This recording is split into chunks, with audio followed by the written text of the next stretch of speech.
See, Jayalalitha ji was admitted 2 months ago, I think over 2 months ago, in a critical condition. At that time, whatever we knew was that she has chronic lung problems and that she had got some pneumonia, led to sepsis.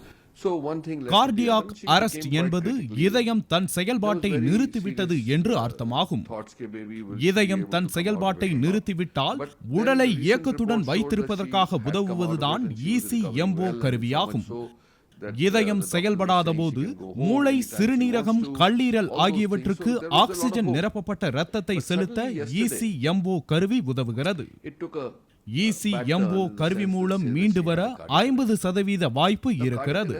ஆனால் பல நோய்கள் இருப்பதால் வாய்ப்பு குறைவாகவே இருக்கும்.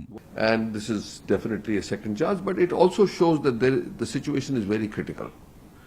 So she can be stabilized on this machine, but the underlying criticality still remains till the reversal takes place.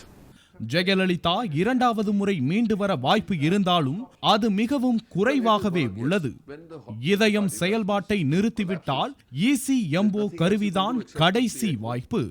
ECMO கருவியை 3 முதல் 4 வாரங்கள் வரை பயன்படுத்தி மீண்டு வர வாய்ப்பு இருக்கிறது. நீரிழிவு போன்ற பல நோய்கள் இருக்கும்போது எதிர்ப்பு சக்தி குறைவாகவே இருக்கும் என்பதால் கடினம்தான். இளம் வயதாக இருந்தால் ECMO கருவி மூலம் மீண்டு வரலாம்.